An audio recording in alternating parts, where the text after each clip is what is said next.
bêtise et l'intelligence artificielle. Moi, je pense que la grande question, c'est la bêtise. L'intelligence artificielle, non, c'est la bêtise. Ça n'existe pas, la bêtise naturelle, justement. C'est l'artifice qui rend bête. Et donc, le problème des machines, c'est la bêtise, c'est pas l'intelligence. Mais je pense que pour aborder ces questions d'une manière adéquate, si j'ose dire, à notre époque, il faut complètement repartir de l'origine même de ce que c'est que la fonction du savoir. Si on parle d'intelligence artificielle, c'est parce qu'on a besoin de savoir. Et quelle est la fonction du savoir? Georges Canguilhem a sur ce point des énoncés extrêmement précis. Le savoir, c'est vital. Il dit l'être humain, le savoir biologique, par exemple, il dit pour l'être humain, compte tenu de sa dimension artificielle, justement, il a absolument besoin de développer un savoir biologique. Et si je dis cela, c'est parce que je pense qu'il faut... Nous ne sommes plus à l'époque de Platon et d'Aristote, c'est-à-dire que nous ne considérons plus simplement les questions du savoir, par exemple, ou de l'intelligence, ou de la noésis, moi je dis plutôt, parce que l'intelligence, c'est une partie de la noèse. La pensée, c'est pas seulement de l'intelligence. Beaucoup plus vaste que ça. Et en plus, il y a de l'intelligence. Voilà, Himmler était très très intelligent, c'est bien connu. Mais c'est. Bon, donc, c'est pas l'intelligence la question. Je vais essayer de vous dire ce que je crois être aujourd'hui la question primordiale pour nous au XXIe siècle, à une époque où un biologiste américain, Alfred Lotka, a posé, après avoir beaucoup lu et commenté un autre, pas un biologiste, mais un biochimiste qui était Vladimir Vernadsky, et après avoir travaillé comme généticien des populations sur les statistiques, sur le vivant abordé du point de vue statistique, sur les très très grands nombres, et en ayant intégré la théorie de l'entropie, il a fini par poser que, voilà, on ne peut pas comprendre le vivant humain si on ne comprend pas qu'il est exosomatique. Et que par conséquent, ce qui fait que le vivant humain est humain, c'est qu'il n'est pas seulement vivant. Il produit toujours des artefacts, ce que Lotka a appelé des organes exosomatiques. Et ces organes exosomatiques ont toutes sortes de dimensions, toutes sortes de vertus et d'inconvénients, et de travers, mais ils ont en tout cas quelque chose de caractéristique, c'est qu'ils s'accumulent.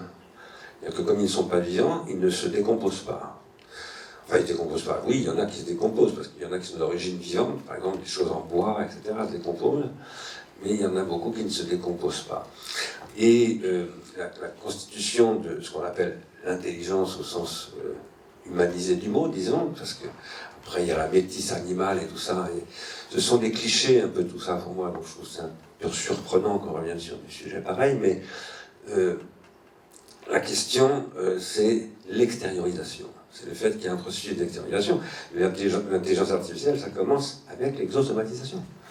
Et c'est pour ça que j'étais ravi lorsque Franck m'avait envoyé le projet avec ce titre Études digitales, avec ce texte que vous aviez écrit tous les deux, je crois, on part des doigts. Les doigts, qu'est-ce que c'est?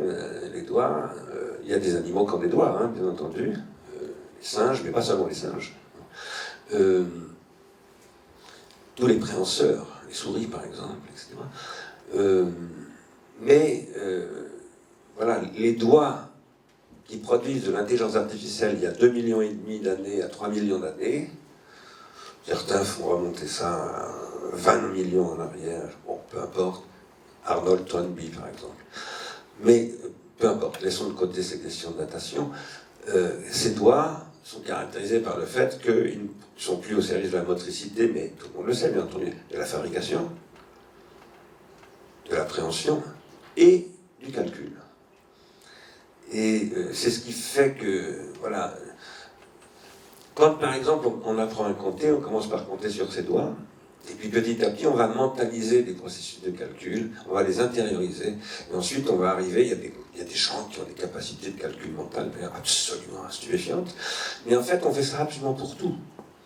Si par exemple on conduit une voiture, on intériorise un processus qui au départ est extrêmement compliqué et long, et on fait plein de bêtises et tout ça. C'est pour ça qu'on passait un permis de conduire, etc. C'est pour absolument tout. Manger avec une fourchette, tout ça. Et ça, c'est de l'intelligence artificielle. Voilà. Après, les questions qui se posent, par exemple, le transhumanisme et tout ça, c'est des questions du capitalisme d'abord. C'est-à-dire, c'est des questions de prolétarisation. Voilà.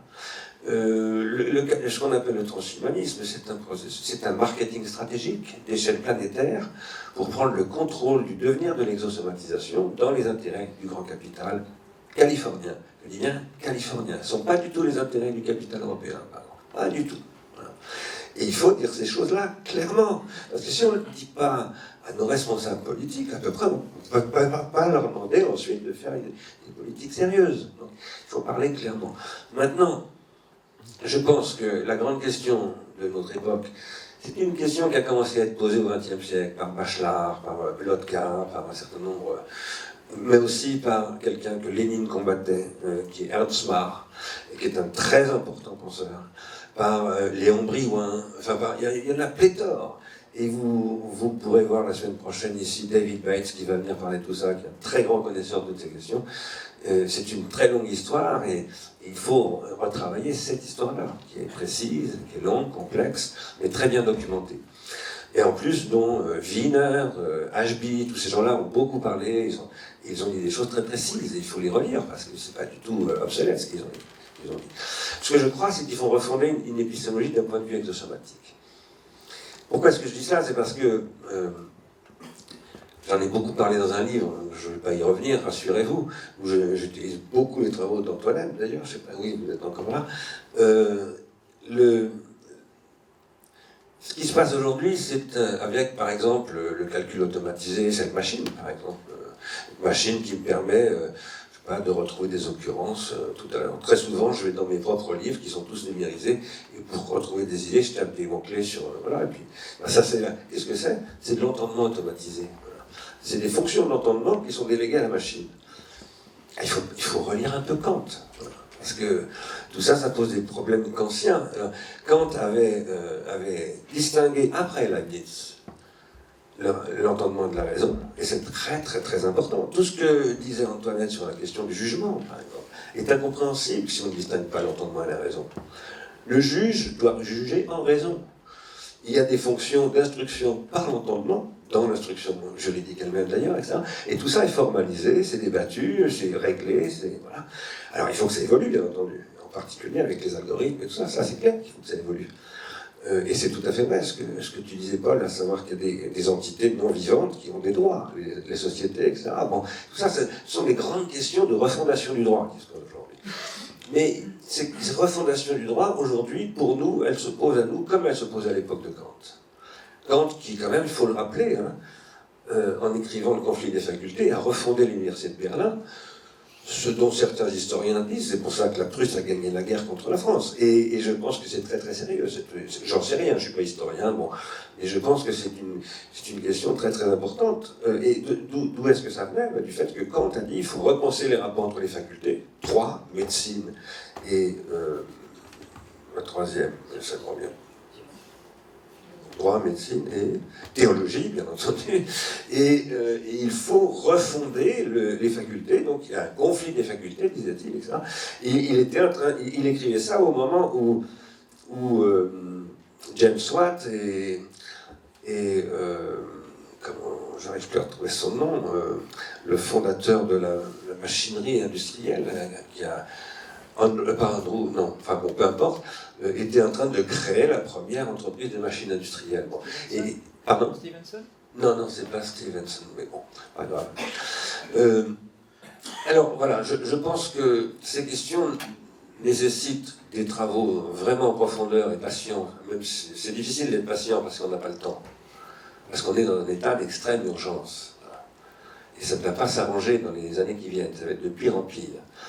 Donc ça, c'est une très très grande difficulté. Nous avons créé ce réseau Digital Studies Network pour essayer de travailler sur ces questions à froid, à distance aussi, des grands débats médiatiques, etc. Et en convoquant voilà, des mathématiciens, des logiciens, des philosophes, des épistémologues, des ingénieurs, des cybernéticiens, etc. Enfin, en leur proposant d'échanger sur toutes les choses, avec des juristes aussi, mais en partageant un certain nombre de thèses, voilà. De thèses et d'hypothèses. Parmi les thèses, la première, c'est que le savoir se constitue par son extériorisation. Et le premier à en poser le problème, c'est Socrate. Lorsqu'il dit, bon, d'accord, mais l'extériorisation, c'est la prolétarisation. Il ne dit pas ça dans ce terme-là, évidemment, mais c'est ce qu'il décrit. Il dit, à partir du moment où on extériorise, le sophiste peut se l'approprier, il peut me manipuler, et tout ça. Donc, il y a un super problème. Et ça, c'est la tragédie du savoir. C'est pas un malheur qui arrive au savoir, l'écriture, c'est la condition du savoir. Jamais Socrate n'a dit qu'il fallait combattre l'écriture. Ce sont des âneries de lecteurs superficiels de Derrida qui disent ça. Même Derrida n'a jamais dit ça, bien entendu. Alors, il n'a jamais dit que Socrate disait ça, je veux dire. Aujourd'hui, nous sommes confrontés à un processus d'extériorisation qui est allé extrêmement loin. Il y a eu l'écriture alphabétique, qu'il faut comparer avec l'écriture chinoise. Moi, j'enseigne en Chine. Je pense qu'en effet, c'est un point de vue corrélationniste, la pensée chinoise, mais ce n'est pas le même corrélationnisme du tout que ce qu'on appelle le corrélationnisme dans le domaine des big data. Parce que le corrélationnisme des big data, il est fait par extraction de patterns, voilà, sur des grands nombres, de très très grands nombres. Le corrélationnisme chinois, avec lequel j'ai la chance de travailler 3 mois par an, c'est un corrélationnisme d'une extraordinaire richesse, analogique, et qui est toujours pour moi, parce que j'ai eu quelques livres traduits en chinois, c'est toujours une stupéfaction pour moi de comprendre comment on peut traduire. Alors, c'est pas traduit en chinois, d'ailleurs on dit que c'est traduit en chinois, mais c'est pas vrai. C'est transcrit en écriture chinoise. Parce que l'écriture chinoise, c'est pas du chinois, c'est de l'écriture chinoise. Un point, c'est tout. L'écriture chinoise n'est pas phonétique. Enfin, elle est devenue depuis, mais l'écriture lettrée n'est pas phonétique. C'est d'ailleurs pour ça que Leibniz en a fait son point de départ pour penser ce qui est devenu l'informatique pour nous. Voilà. Et donc, là, c'est un autre régime d'extériorisation, d'exosomatisation, et qui aujourd'hui fonctionne toujours très bien. J'ai donc des étudiants chinois qui sont, qui pratiquent les caractères, qui sont, je ne sais pas combien ils connaissent de caractères, 6, 7, 8 000 caractères, donc ce sont des lettrés. Mais en même temps, ils maîtrisent extrêmement bien l'écriture alphabétique, les ordinateurs, etc. Et ce sont des Maserati par rapport à moi. Parce qu'ils ont une organisation intellectuelle qui est capable de fonctionner sur plusieurs registres à la fois. Et en plus, il y a une politique très intelligente des universités chinoises pour que tout ça se développe. Ils ne sont pas du tout en train de le décapitaliser. Et je pense qu'on a beaucoup à réfléchir à ça. Et ça, qu'est-ce que c'est? C'est le fait que le savoir, il est constitué toujours par une extériorisation. Donc, ce sont donc des modalités d'extériorisation très variables. L'écriture chinoise n'est pas du tout la même chose que l'écriture européenne, enfin occidentale. Et du coup, il y a des structures sociales qui ne sont pas non plus les mêmes. Et donc des structures juridiques non plus, qui ne sont pas les mêmes. Et c'est cette globalité, et c'est cette complexité qui est l'enjeu. Alors, ce que je voudrais dire, moi, c'est plaider pour un retour à la causalité. Non pas à la causalité au sens de revenir à un causalisme, je sais pas quoi, mais parce qu'en fait, la causalité, bon, ça n'est pas la causalité, c'est les causalités. On dit la causalité depuis Newton. Pas seulement depuis Newton, mais je dirais que c'est le tournant newtonien qui fait que tout à coup, on admet qu'il n'y a qu'une causalité, c'est la causalité physique, de la physique newtonienne. Et alors d'abord, cette physique newtonienne est totalement dépassée. Aujourd'hui, la physique n'est plus du tout newtonienne. Et en particulier, elle est boltzmannienne, elle est thermodynamique, elle pose des tas de problèmes, elle est processuelle. Pour Newton, l'univers est toujours stable. Et Newton pense l'univers comme les Grecs encore, de ce point de vue-là. Et nous ne sommes plus du tout là-dedans. Nous sommes dans une processualité. Et cette processualité, elle est vectorisée par le temps de l'entropie. Et ce que je crois, c'est que ça, on ne peut pas du tout l'ignorer, parce que si par exemple vous regardez le journal Le Monde d'hier, vous avez 2 anciens patrons de Facebook qui dénoncent Facebook, alors dont quelqu'un dit mais c'est une opération de com parce qu'eux-mêmes font peut-être. N'empêche qu'il faut lire ce qu'ils ont écrit, hein, c'est assez étonnant. Hein. Ça correspond exactement à ce que je dis depuis des années. Je dis toujours, chaque fois que je fais une conférence, partout où je passe, quittez Facebook. C'est vraiment le... Moi, je ne suis pas un anti-technologique et tout, je ne suis pas du tout technophobe. Mais s'il y a un truc dont il faut pas, sur quoi il ne faut pas rester, c'est Facebook. C'est une machine à crétiniser en masse, extraordinairement puissante. Et aujourd'hui, c'est deux anciens patrons de Facebook qui le disent. Voilà. Mais il n'y a pas qu'eux qui le disent. Je pourrais vous sortir des études, parce que j'ai des amis américains qui font de la veille là-dessus, qui m'envoient des articles. Ouais, par exemple, il y a des articles qui sortent en ce moment, pas simplement sur Facebook, mais sur le social networking. Voilà. Par exemple, l'Université de Virginie a publié un article très très intéressant, là, qui montre quoi? Que le réseautage social produit de l'entropie sociale. C'est-à-dire détruit la société, produit de la dissociété. Voilà. Mais maintenant, c'est quantifié, c'est analysé. Et donc, il faut... Voilà, il ne faut pas intérioriser un état de fait. Voilà. Tout à l'heure, Antoinette disait, voilà, il y a des états de fait et il y a des états de droit. Eh bien, la réalité est toujours l'état de fait. Et la réalité a toujours à être redressée par un état de droit. Redressée comme on redresse un courant électrique alternatif, on en fait un courant continu, on le polarise, autrement dit. Voilà. Et ça, c'est fondamental. Pourquoi polariser? Alors, dans le christianisme, on dit, bah, c'est le bien et le mal, c'est, je sais pas. Chez Simondon, on appelle ça la diade indéfinie. Simondon dit l'être humain, et oui, effectivement, il a tendance à tomber. Voilà. Et il faut essayer de faire en sorte qu'il s'élève plutôt que de tomber. Ça peut paraître catho, c'est pas du tout un catho, Simondon. C'est simplement un mec qui a les yeux en face des trous. C'est-à-dire que l'homme est capable de tout. Voilà. C'est un être pharmacologique. Et tout ce qu'il produit, les instruments qu'il produit, les molécules qu'il produit, ça, c'est aussi pharmacologique. Donc le problème, c'est le pharmacone. C'est pas de débattre sur la nature, ni des anges, ni des machines, ni de je sais pas quoi. C'est de produire des politiques. Et ces politiques, elles doivent être, en principe en démocratie, elles sont fondées sur un discours de vérité. Ce discours de vérité est évidemment toujours un discours, comment dire, c'est un régime de juridiction, c'est-à-dire que c'est une réalité historique, c'est toujours une vérité inscrite dans une temporalité historique. Mais sans ça, il ne peut pas y avoir ni démocratie, ni même ce que Kant appelait une république, c'est-à-dire tout simplement un état de droit, précisément. Et nous sommes aujourd'hui au bord de la sortie de l'état de droit. Enfin, dans l'état de domaine, on est déjà sorti de l'état de droit. Et ça, c'est absolument intolérable, parce que ça conduit de manière absolument inéluctable à la guerre civile, et pas simplement à la guerre civile. Et nous sommes tout près de ça. C'est évident. Et là, c'est même pas les robots tueurs le problème. Hein. C'est la liquidation fonctionnelle du droit, par des organisations fonctionnelles conçues dans cette optique-là. Alors, je pense, moi, qu'aujourd'hui, il faut revisiter Emmanuel Kant du point de vue de ce que j'appelle donc l'exosomatisation. Et en particulier, par exemple, tout à l'heure, Paul, tu parlais de l'intuition machinique. Il y a de l'intuition machinique. C'est évident, je suis en train d'écrire un bouquin où je parle de ça, mais ça, par exemple, c'est de l'intuition machinique dans la mesure où l'intuition, qu'est-ce que c'est? C'est ce qui capte les données de la sensibilité. Et aujourd'hui, il n'y a pas de doute que oui, ça capte des données de la sensibilité. Tous les capteurs captent des données de la sensibilité. Pas seulement de la sensibilité, il y a aussi des données qui ne sont pas de la sensibilité, précisément. Par exemple, ils captent des données, des choses que nous, nos yeux ne peuvent pas voir. Que les mouettes voient, mais nous ne les voyons pas. Les avions, eux, voient. Les processus ioniques, enfin les avions. Ce qu'on appelle piloter aux instruments, c'est utiliser des capacités de capter des données sensibles que nous ne pouvons pas capter nous. Et voilà. Alors, il y a eu toute une... Kant disait, il faut penser la faculté de connaître, la faculté de désirer et la faculté de juger à partir de ce qu'il appelait des facultés inférieures et que j'appelle moi des fonctions. Parce que je relis Kant avec Alfred Whitehead. Et que Whitehead appelle ça des fonctions. Les 4 fonctions fondamentales des facultés, des 3 facultés, sont donc l'intuition, l'entendement, l'imagination et la raison. Il y a aussi des dimensions auxiliaires, bon, je ne vais pas en parler. Et ces 4 dimensions, aujourd'hui, sont affectées très très profondément par la transformation technologique. Il est absolument évident que nos moyens...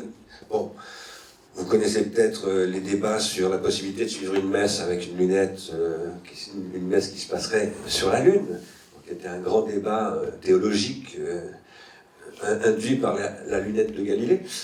Mais c'est une question très importante. Ça nous paraît aujourd'hui presque aussi bizarre que de juger des poules, mais c'est pas du tout une petite question.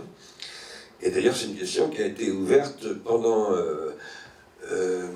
l'appropriation de la télévision par le Vatican, puisque dans les années 60, le Vatican a commencé à donner des messes à la télévision. Ça a donné beaucoup de débats théologiques. Et ce sont des débats vachement importants. Est-il possible de communier sans être en présence, et sans chanter ensemble, etc. Alors ça peut vous paraître has-been, parce que vous êtes des mécréants, bon, comme moi.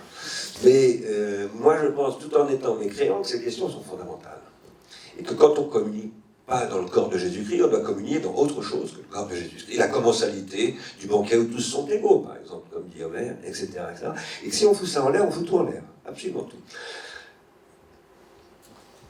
L'intuition, aujourd'hui, passe par des voies artificielles. Et en fait, est toujours passée par des voies artificielles. Toujours. Pourquoi? Parce que une intuition directe, comme ça n'existe pas. Ça passe, par exemple, par le fait que vous avez été bercé avec un doudou, etc., et que votre sensibilité s'est construite dans un rapport à des instruments qui sont des instruments de médiation, y compris le corps du Christ, si vous êtes passé par cette culture-là, etc., le fétiche, si vous êtes dans une société, ou le totem, etc. Et ça n'existe jamais des données de l'intuition comme ça. C'est une fiction, et d'ailleurs Kant le sait très très bien. Kant fait des analyses fonctionnelles, enfin des décompositions fonctionnelles, il sait très très bien, par exemple, que l'intuition sans l'entendement, ça ne peut pas fonctionner. Parce que l'intuition doit catégoriser. Pour que les données que fournit l'intuition à l'entendement soient reçues par l'entendement, il faut que l'entendement les catégorise. Et cette catégorisation, elle n'est pas de l'ordre de l'intuition. Eh bien, nous disons ici à l'IRI depuis longtemps que ça, c'est une machine à catégoriser, par exemple. C'est essentiellement une machine qui a une capacité à catégoriser en permanence, à toute vitesse, selon sa fréquence. Voilà. Ça peut aller extraordinairement vite, ce processus de catégorisation, à très très grande échelle. Et la catégorisation, j'ai fait un séminaire ici il y a 4 ou 5 ans sur ce sujet. Le premier à en avoir posé le problème tel que j'essaye de le penser, c'est Émile Durkheim, un texte que tu connais forcément très bien, qui est Les formes alimentaires de la vie religieuse, où il s'en prend Emmanuel Kant, et où il dit, mais attendez, la catégorisation, ça commence avec la totémisation, c'est les cultures matérielles qui permettent de produire la catégorisation. Et ça veut dire que l'entendement, qui est une faculté de l'intellect, l'entendement c'est ce qu'on appelle l'intellectus en latin, en même temps est matériel. Et donc, il y a une espèce d'erreur de croire que la noésis est une dimension mentale, non matérielle. Pas du tout. Le mental n'est que l'unité de traitement, si je puis dire, de l'intériorisation qui va processualiser un certain nombre de trucs, voilà, mais qui, sans main, sans totem, sans livre, sans chaise. Il faut lire le texte de Kant sur les conditions de l'éducation. Premièrement, des chaises. Il dit qu'il faut apprendre à s'asseoir. Et le premier truc difficile à apprendre à des enfants, c'est rester assis tranquille, à écouter, sans faire de bruit. Voilà. Il dit, et Lévi-Strauss, il va aller voir les Nambikora, vous n'y arriverez jamais, c'est impossible, les Nambikora, ça n'existe pas. De toute façon, il n'y a pas de siège. Et ils ne savent pas rester silencieux, et écouter quelqu'un parler. Et ça, évidemment, ce sont des processus d'intériorisation. C'est d'intériorisation de quoi? De l'exosomatisation. Parce que les Nambikora ont des organes exosomatiques d'un type particulier, des pirogues, des trucs, des machins. Nous en avons toutes sortes d'autres. Aujourd'hui, nous avons ces machines-là, ce micro, plein d'autres choses, du crack aussi, des machins comme ça. Bon. Et il faut que nous apprenions à vivre avec. Alors, qu'est-ce que ça veut dire apprendre à vivre avec? Ça veut dire apprendre à vivre dans un monde profondément irrationnel. Pourquoi? Parce que toutes ces productions exosomatiques produisent des perturbations dans un ordre naturel que nous considérons comme la nature égale le logos, la physis, le phusaïn, le croître de la nature, etc. Et ça, c'est le sens de la tragédie grecque. Les tragédies grecques disent, nous sommes des prométhéens, c'est-à-dire que nous introduisons là-dedans de la perturbation. C'est le cœur d'Antigone, voilà. Le fameux cœur d'Antigone. L'homme est un perturbateur, qui laboure tout, qui violente tout, qui produit de l'ubris, etc., etc. Mais nous faisons ça absolument en permanence. Chaque fois qu'on innove dans une technologie, on crée une perturbation comme ça, et donc on crée de l'irrationalité. Nous sommes dans un monde aujourd'hui archi-irrationnel, et l'incarnation la plus spectaculaire, c'est évidemment Donald Trump, mais Donald Trump n'est que la concrétisation de tout ce qui s'accumule depuis des années de folie irrationnelle, voilà, de relâchement de l'état de droit et d'abandon à l'état de fait. Et c'est ça, Trump, c'est le résultat de l'état de fait. Alors ça doit être corrigé. Ça doit être corrigé impérativement. Nous avons pratiquement pas une seconde à perdre. C'est ce que disent les signataires de l'appel de Bioscience, la revue de Oxford, voilà, qui disent, bon, c'est trop tard déjà. Enfin, si on ne s'empare pas de ça maintenant, c'est trop tard. Et ça, qu'est-ce que c'est? C'est un problème d'entropie. Qu'est-ce que c'est qu'être rationnel? Si vous lisez Whitehead, Canguilhem, etc., c'est remettre des finalités conformes à votre mode de vie, dans un ordre qui est irrationnel, et remettre une rationalité, c'est-à-dire y réintroduire des causes finales. Il se trouve qu'à partir du XVIIe, mais surtout du XVIIIe siècle, on a évacué les causalités aristotéliciennes, c'est-à-dire cause matérielle, cause efficiente, cause formelle et cause finale. Et c'est une catastrophe absolue. Pourquoi? Parce que ça veut dire que Aristote le disait déjà, il commence la métaphysique, première page, ça commence comme ça. Bien sûr que la causalité efficiente, on peut...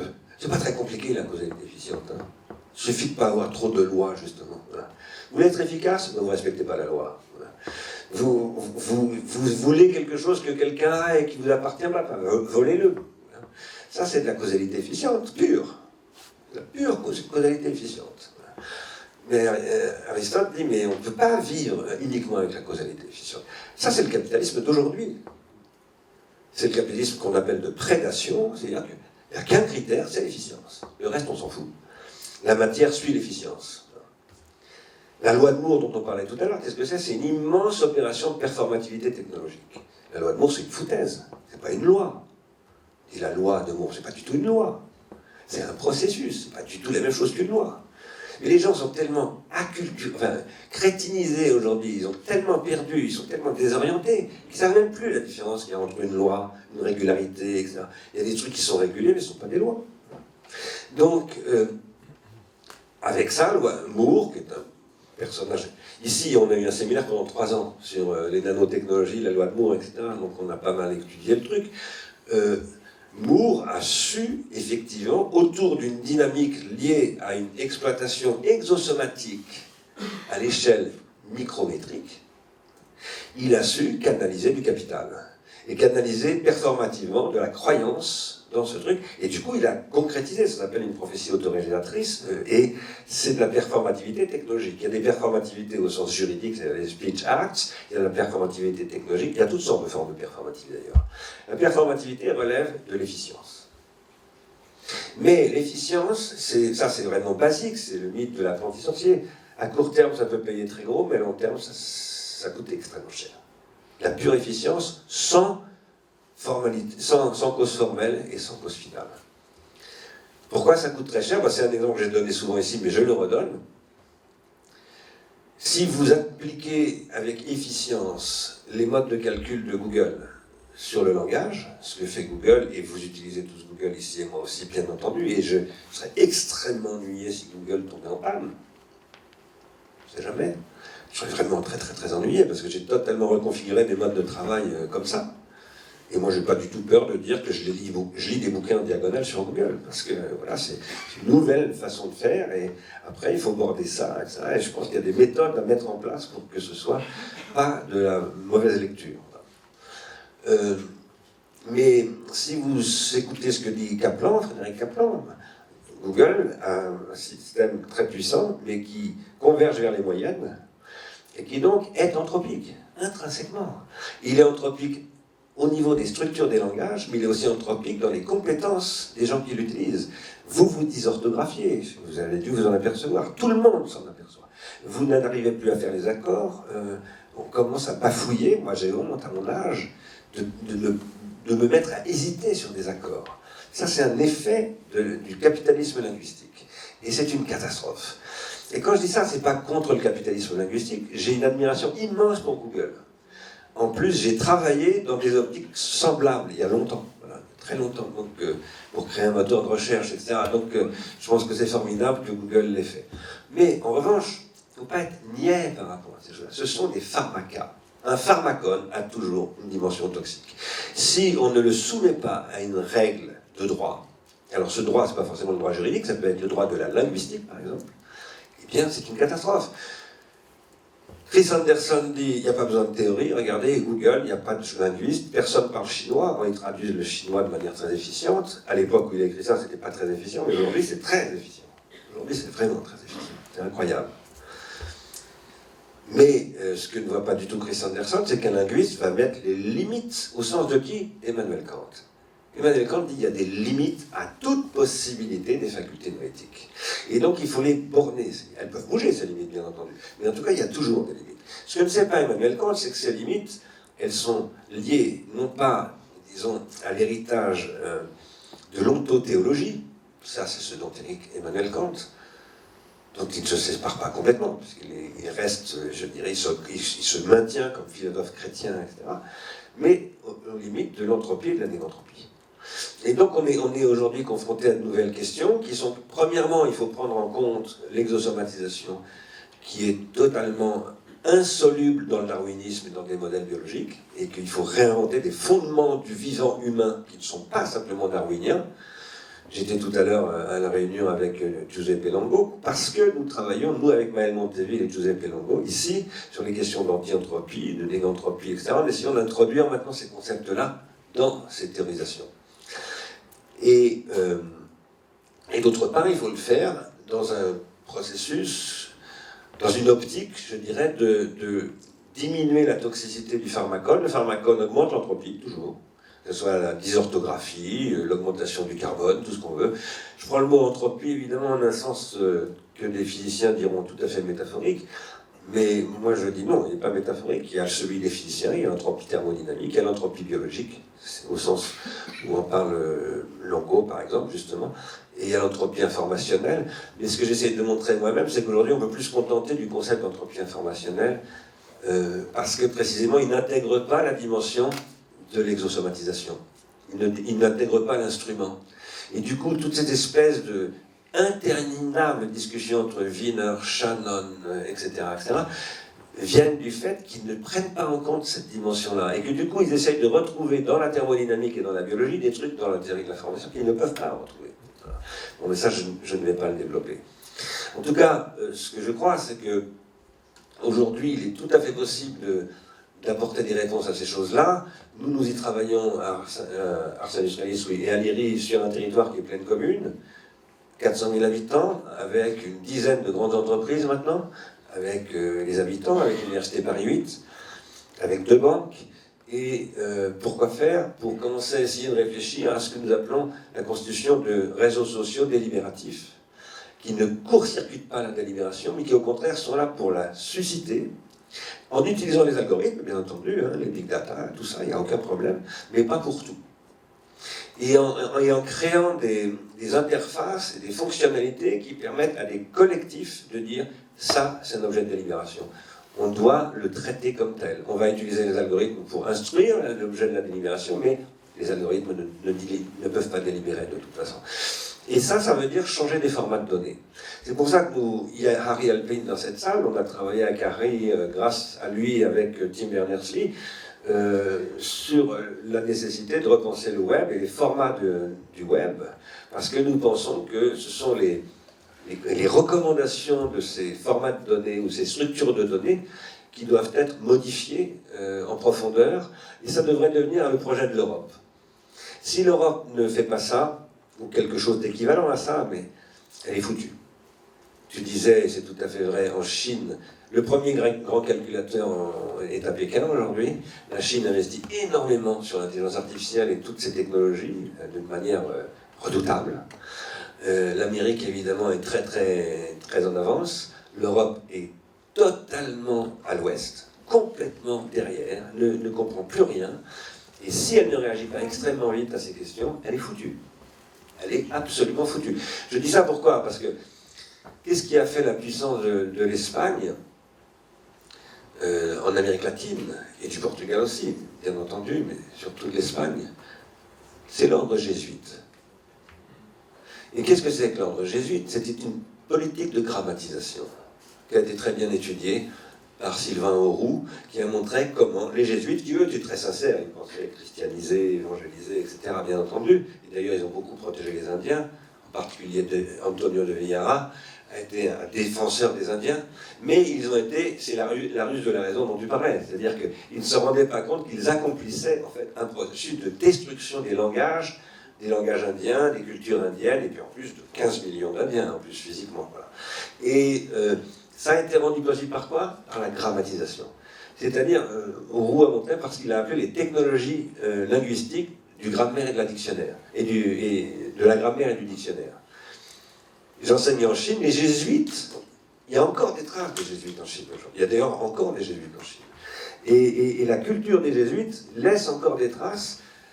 Qu'est-ce que c'est les traces étonnantes? Eh bien, c'est que par exemple, la première grammaire du chinois, elle a été faite à partir des cas du latin, parce que c'est les jésuites qui ont transmis la grammaire latine au premier grammairien chinois qui s'appelait Ma, voilà, qui pratiquait de la grammaire au sens occidental du terme, pas au sens des Indiens. Voilà.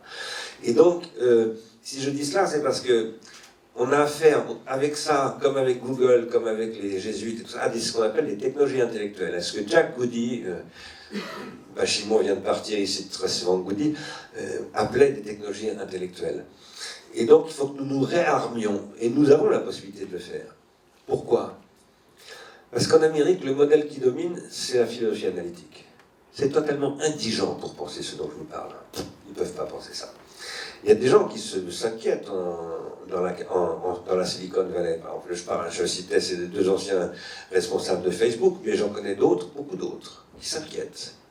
Et qui disent, on a peut-être fait des bêtises, voilà. Et qui se disent, on devrait peut-être commencer à repenser tous ces trucs-là, on ne s'est peut-être pas rendu compte à quel point ça pouvait être... Ça a produit Trump, c'est pour ça qu'ils disent ça. Hein. Bon. Mais je pense qu'en Europe, il y a tout un héritage d'humanité, disons, de sciences sociales, de philosophie, de l'histoire des sciences, d'épistémologie et d'ingénierie, parce que les ingénieurs européens sont excellentissimes, voilà, avec lesquels il faut que nous reconstruisions un vrai projet européen, une critique de ces processus, et qui est une vraie critique, c'est-à-dire que ce n'est pas un dispositif de rejet, c'est un dispositif d'appropriation par la délimitation des limites, justement, c'est-à-dire par la définition d'un état de droit et d'un état de fait. Et ça, je pense que c'est possible, mais ça suppose de réintroduire les causes finales. Le droit est là pour protéger les causes finales. Un point, c'est tout. Il n'est pas du tout là pour protéger les causes efficientes, etc. Les causes efficientes n'ont pas besoin du droit pour se défendre. Les guerriers défendent la cause efficiente, etc. Par contre, les cow-boys aussi, c'est le revolver. Voilà. Mais la cause finale, elle doit être protégée. Et cette cause finale, alors qu'est-ce que c'est que la cause finale? Eh bien, c'est ce qui produit dans un organisme biologique, c'est ce qui produit sa capacité d'anti-entropie, c'est-à-dire de lutter contre sa propre entropie, contre ces maladies, contre ces dégradations, etc. Ce sont des choses maintenant très très très documentées. Mais nous ne sommes pas des êtres organiques, nous sommes des êtres exorganiques et nous vivons dans des exorganismes complexes. Le Centre Pompidou, la France, l'Europe, ce sont des exorganismes très complexes et qui ont une tendance à produire de l'entropie institutionnelle et autres. Et nous devons lutter contre ça. Et ça n'est possible qu'à la condition de réintroduire des causes finales. Les causes finales ont été liquidées par la physique ensuite est devenue le modèle de la biologie, donc on a liquidé le caractère biologique de la biologie, si je peux dire, on a éliminé le vivant de la biologie, et en disant, comme ça on va pouvoir faire une industrie de la biotechnologie, mais c'est catastrophique sur le plan environnemental, et il faut réintroduire les causes finales, mais pas selon les modèles, évidemment, d'Aristote, mais selon des modèles nouveaux qui passent par le Fred Lotka. Voilà ce que je voulais vous dire. Merci de votre attention.